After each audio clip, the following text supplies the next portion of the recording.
Hey Adirondack Club community, it's Colin, bringing you this week's Coach's Corner. I had a great conversation with one of my training clients this morning in our group, and she was asking me why her son couldn't touch his toes.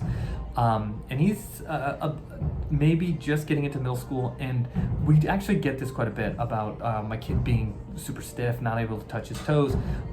And for kids, it's concerning, but it's definitely not out of the realm with a lot of our middle school age, especially our 6th and 7th graders, to really have poor hip motor control.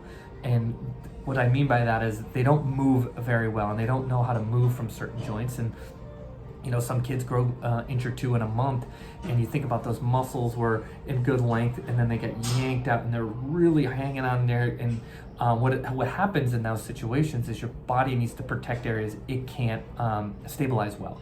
So when you have a hamstring muscle that's trying to stabilize your hips, and then it's being stretched out, and you're losing that control, your body goes into what we call protective spasming. So if you're an adult and you always have quote unquote tight hamstrings and tight low back, it's a lot of that is more protective in nature, in terms of it's not a true hamstring length. It's not like we cut your hamstring and sewed it back shorter and then you've lost that range of motion.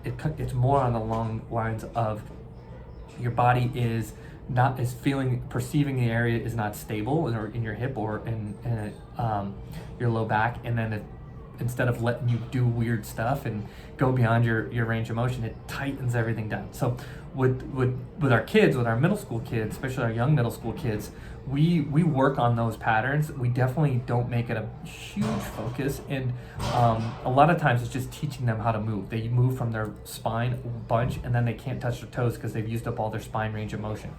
So teaching them how to deadlift is an important skill, but I'll tell you, it's extremely hard. We used to program it a little bit more, but it's really, really hard to teach a kid how to do a hip hinge deadlift motion for most of our kids. And a lot of it's just they don't have the motor control, and they can't figure out what their hip is doing, or what their hip needs to be doing versus what their spine is doing. And we work on it, but it's definitely ask any coach that works with middle school athletes, and they will say the deadlift is probably one of the hardest moves to teach a kid that age.